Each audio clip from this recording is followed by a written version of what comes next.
Start. वर्ष 2025 कुछ ऐसे जख्म छोड़ गया है जो समय के साथ आसानी से नहीं भरने वाले। बीता साल एक और विज्ञान, कूटनीति, खेल और अंतरिक्ष में भारत की बढ़ती ताकत का साक्षी बना, तो दूसरी ओर आतंक, तकनीकी विफलताओं, भीड़ प्रबंधन की चूक और सुरक्षा में सेंध ने पूरे राष्ट्र को भीतर तक झकझोर दिया। कश्मीर की शांत वादियों में पहलगाम में निर्दोष पर्यटकों की हत्या ने मानवता को शर्मसार किया और यह एहसास कराया कि आतंकवाद का जहर समाप्त नहीं हुआ है।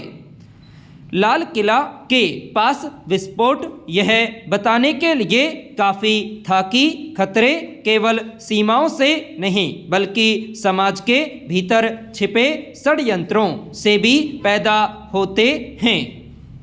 बंगलुरु में IPL जीत का उत्सव जिस तरह मातम में बदला, उसने साबित कर दिया कि खुशियों के क्षण भी अव्यवस्था के कारण त्रासदी बन सकते हैं। वहीं अहमदाबाद में हुए विमान हादसे में तकनीकी उत्कृष्टता के दौर में भी प्रणालीगत चूक सामने आई।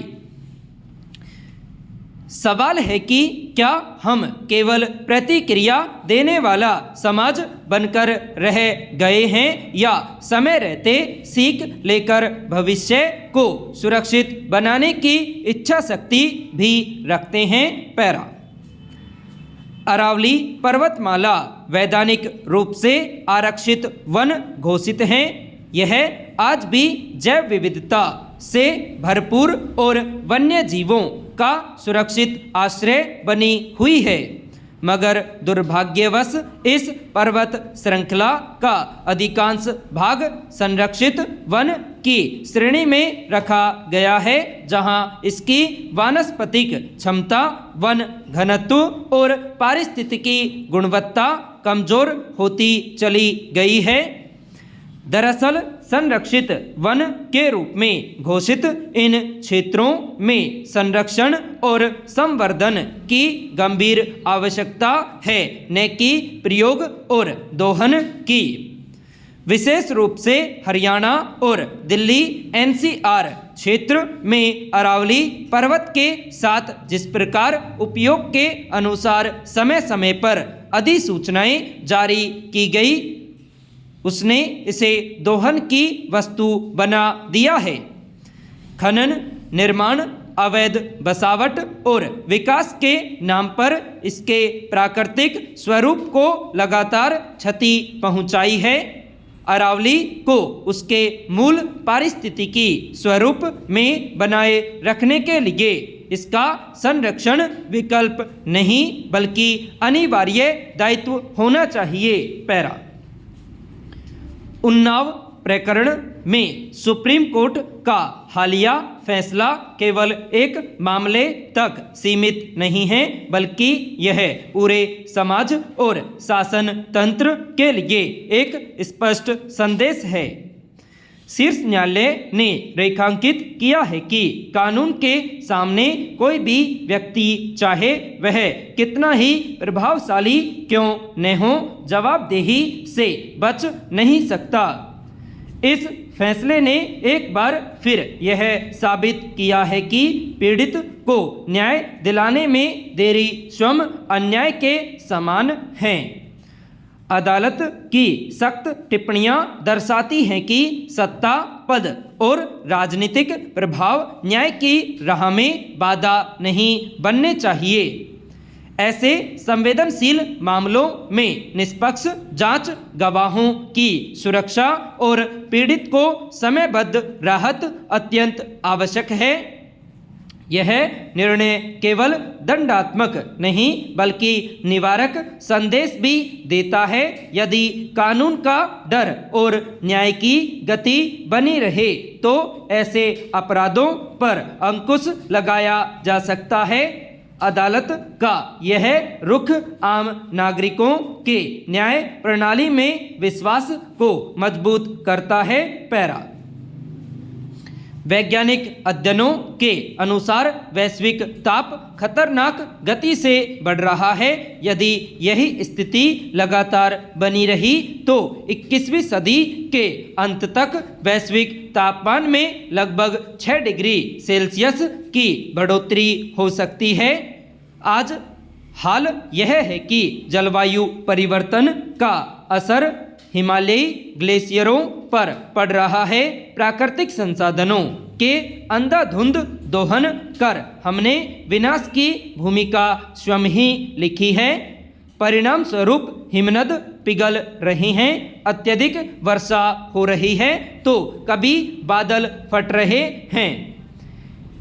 यदि यही स्थिति रही तो वर्ष 2040 तक हिमनद पिघल कर समाप्त हो सकते हैं।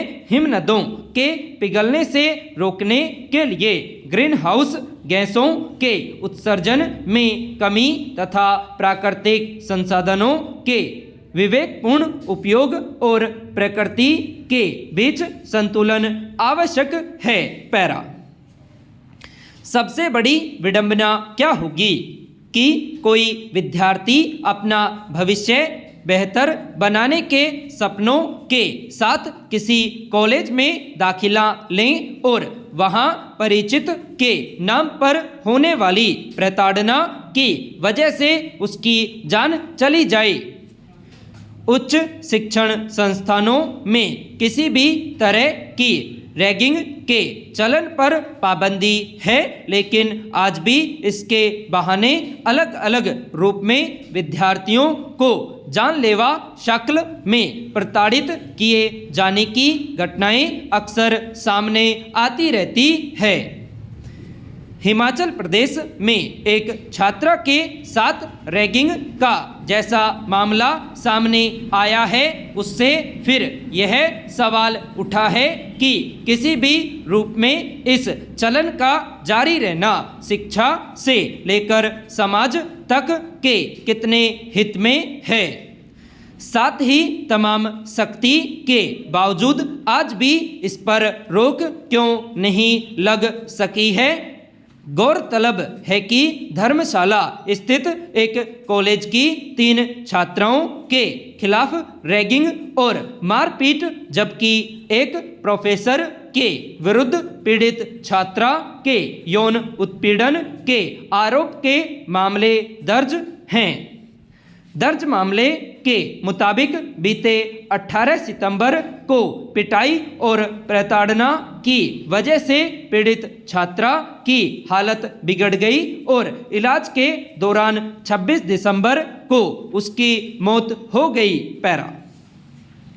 इस घटना में शर्मनाक यह भी है कि कॉलेज के जिस प्राध्यापक को उत्पीड़न की घटना को रोकना चाहिए था वह खुद भी छात्रा को प्रताड़ित करने में शामिल हो गया।